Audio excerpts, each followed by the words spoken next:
మొదటి ఏడాదే కాబట్టి చివరిలో చూద్దాం అనే ఆలోచన ఏమైనా చేస్తారు? మేబీ నేను అనుకోవడం ఒక ఏడాది వదిలేస్తారు. ఎందుకంటే ఈ టైంలో చాలా మంది పోతారు. రేపు పొద్దున ఈ స్థానిక ఎన్నికలప్పటి నుంచి ఒక ఊపు రావాలి. ఇప్పుడు ఈ లోపు జరుగుతున్న గొడవలు వీటి ద్వారా ఒక ఊపు రావాలి. ఆ ఊపు వస్తే తప్పించి ఈయనకి ఊపు రాదు. ప్రస్తుతం ఆయన ఏంటంటే నాకు అర్థమైనంత వరకు ఇంకా ఆ ఓటమి పాఠం నేర్పల. అంటే ఇంకా రిలీజ్ గాల. ఈవీఎంలను ఏదో ఒకటి ఆలోచనలతోనే ఉన్నాడు కానీ రిలీజ్ గాల. రిలీజ్ అయ్యి మనం ఇక దిగాలి అనేటటువంటి ఆలోచనకి తగ్గట్లేదు. ముందు ఇంకా ప్రతిపక్ష హోదా రాకపోవడం, ఒక ఈగోయిస్టిక్ యాటిట్యూడ్ లో ఉంటే గబక్కన పరిష్కారం దొరకదు. అది దించాలి, అది తగ్గించుకోవాలి.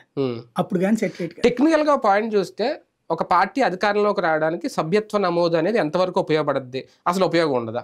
అట్లేం లేదు. ఇప్పుడు కేసీఆర్ సభ్యత్వ నమోదు ఉన్నప్పుడు రాలే అధికారంలోకి. 2 సార్లు కూడా మామూలుగానే వచ్చేసాడు. జగనైనా అంతే. లెక్కనైతే సభ్యత్వ నమోదు భారీగా ఉన్నటువంటి తెలుగుదేశం పార్టీ ఎందుకు అన్నిసార్లు ఓడింది తెలంగాణలో? బలమైన పార్టీనే కదా అక్కడ, ఇప్పటికీ ఉందిగా సభ్యత్వం. మరి ఎందుకు ఓడింది? భారతీయ జనతా పార్టీ ఫస్ట్ ఎప్పటి నుంచో ఉంది సభ్యత్వం. మరి అది అన్నిసార్లు అధికారంలోకి రాలేదే బేసిక్గా.